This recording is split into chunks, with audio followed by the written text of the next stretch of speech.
everyone, what is going on? Welcome back to today's video. In today's video we're getting into another operator guide. This is officially the last operator that I am to do, and I've done every single operator in the game. It's been a long journey. I've been doing YouTube for a long time. Well, I wouldn't say a long time, but a fair while now, and we are finally here completing all the operator guides. So yeah, that's about all there is to it in terms of that. It's a nice little achievement, but let me know down below who you want to see. I'm going to go back. Obviously I haven't uploaded guides for some operators in over a year, so they've probably had a lot of changes, etc. So I'll probably go back and redo some of the ones that I haven't that probably need updating, and then we'll go from there. But if you guys want to see any updated guides, do let me know down below.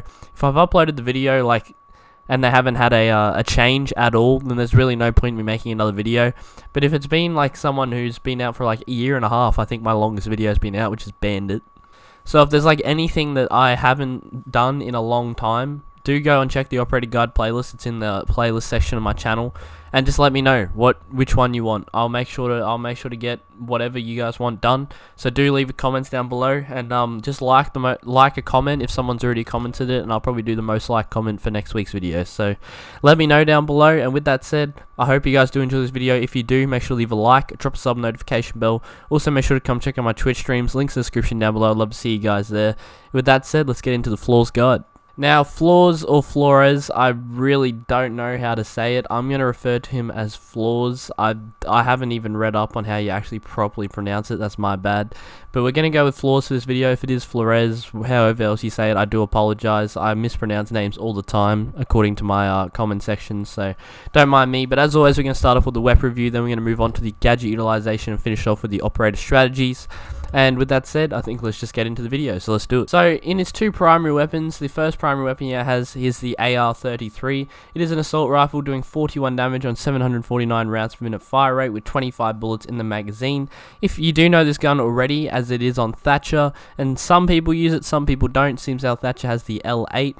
But in terms of gun consistency, it's actually a really good AR. It's got a really consistent fire rate, 750. I'd say that's about a mid-range fire rate for a assault rifle. 41 damage, which is a pretty significant damage count. Obviously it's not the best, but it's also not the worst. This thing still should technically kill someone in 3 hits and headshots, etc. You know what I'm talking about. So 41 damage is quite capable for an assault rifle shooting at that speed.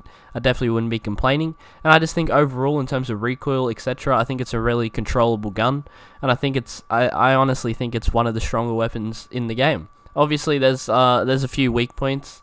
There's definitely guns better than it, and that's pretty much all there is to it, really. It has access to the 2x scope and the 1.5, the reflex holographic red dot, so it has pretty much all capabilities you want, except for the ACOG. It has vertical and angled grip for the people who prefer recoil control or faster ADS, so really it has everything that you need. It has a consistent damage, consistent fire rate, and I definitely wouldn't be complaining to use this weapon, and this is definitely my personal preference on Flores. His other primary weapon he has access to is the SR-25 marksman rifle.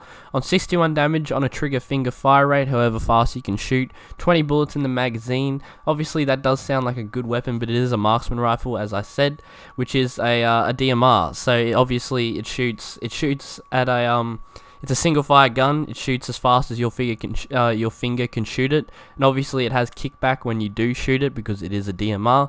So spraying it and controlling the recoil are two things that probably do take practice to get perfect.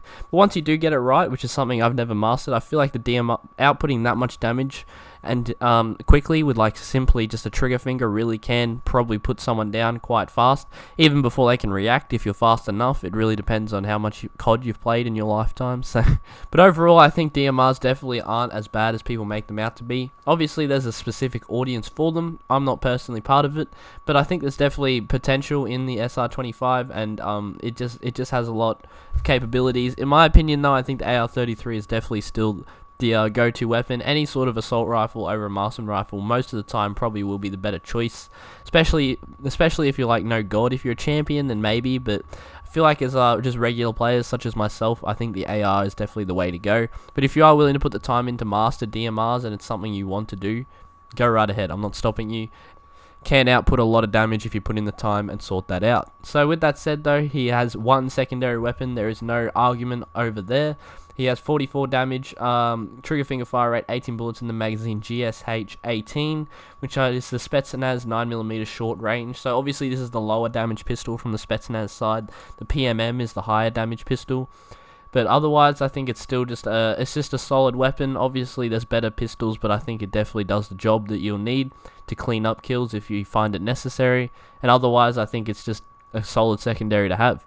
In terms of gadgets, he has access to a stun grenade and a claymore. I think in terms of his playstyle, maybe the claymore might fit a little bit more because you're going to find yourself in still positions a lot using those drones. So maybe the claymore might help you if you're sitting in an area where there's potentially getting run out. You can have a little bit of protection. And claymores are just overall handy. But if you feel like you're going to find yourself pushing, which is also something you probably will do with Flores, the flashbangs can help you there as well. So really either way, it just depends on your playstyle, whether you think you'll find yourself droning more or pushing more. I think you can just sort that out. And then if you find yourself pushing more, flashbangs, droning more, claymore. I think that'll set your loadouts fine. And that is his weapon review. Now let's get on to his gadget utilization, which is his RT, and his gadget he has access to, is his RCE Retero Charge, is its name. A remote control charge that anchors to a surface, becomes bulletproof, then detonates after a set period of time. So pretty much this is an RCXD from Call of Duty, if you're aware of that. It's pretty much, but in terms of Siege, it is obviously its own thing. It is a explosive drone, so the way this thing works is you deploy it, and you can only drive forward once you get started, and there is no reversing. You have to consistently stay forward, so you have to time your jumps correctly so you don't mess up, etc, etc. There's a lot of key things to the whole driving forward consistently thing. And also there is a little detail behind it in terms of a timer. You have a specific timer. You can't just drive this thing around for hours on hours, the whole round, just scaring people. There is a timer on it, and you have to get rid of it before that timer ends. I think it's about 8 seconds. I might be wrong. I probably should have checked that, but my bad. But in terms of just overall consistency, I think the timer is pretty well balanced. I think you have enough time to get in and do what you're meant to do, and if you don't make utilization of that time, well, unlucky, I suppose. But pretty much what this thing does is an explosive drone. It can blow up on people. I'm pretty sure it does about 60 damage. Again, I might be wrong there. And then it also can destroy pretty much any breachable surface and create a semi-significant hole when you trigger this thing. Pretty much when it triggers, it also has a timer. It has a 2-second timer where it is completely bulletproof when you get it into that deployable stage. I'm pretty sure it can be shot when it's not in that deployable stage, so make sure to look out for people when you're utilizing this drone. But pretty much when it's in that deployable state, I think it's about a 2-second timer, and then it will blow up. So you can either go for people or soft walls. That's pretty much its 2 utilizations. I think the main way you could probably take advantage of this is to just be a distraction. If you can get it into a site without anyone noticing and get that explosion off, people are obviously not going to be able to go anywhere near that, so you can utilize that to your advantage in a push situation, especially in late round. If you got communication with a teammate and they're coming from alternate directions, you may be able to utilize the drone, get them distracted, and then your teammate comes in and just absolutely slams them. That is 100% something you can make advantage of using the RCE Retero drone. I'm just going to call it the drone. But in terms of just overall utilization, I think creating those holes in the wall can also be something. It's a ranged ability that you can utilize. Obviously, there's other operators for that, but it's just something you can utilize the drone for. But I think the best way I would utilize this thing is what I just said, just utilizing it for distractions. I know I've said the word utilizing a lot, but I think it fits the situation. Using it for distractions, etc., just to try and get the enemies on their toes and not really paying attention to what's around them for that short a space of time that it takes to get the jump on them and get the kill. So this can really be used in any type of situation in terms of using that strategy. You use it on a roamer, you can use it on an anchor, you can use it on your teammate if you really want to, but pretty much just uses it as a distraction. Obviously, in terms of that softwall breach, it's handy, but there's definitely a lot of other operators that can do that for you, so I think maybe utilizing it just to try and get that distraction in. Maybe you know where someone is, you get them through a wall, might do some damage, that'll definitely get them on their feet. Stuff like that, it's just a great way to utilize him and keep them on the move.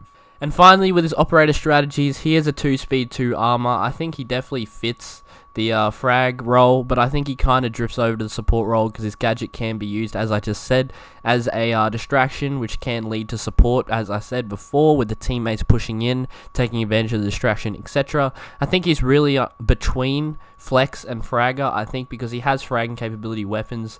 His drone can be utilized individually for himself, so he can frag himself.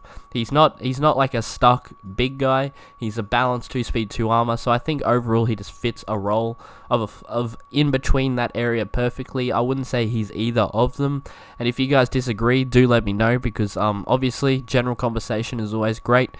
It's good, get people talking, get people discussing. It's always great. But otherwise, I think, as I said, just keeping him consistent between those two lines and not pushing too far towards fragger and not pushing too far towards support, I think is perfectly where Flores fits in.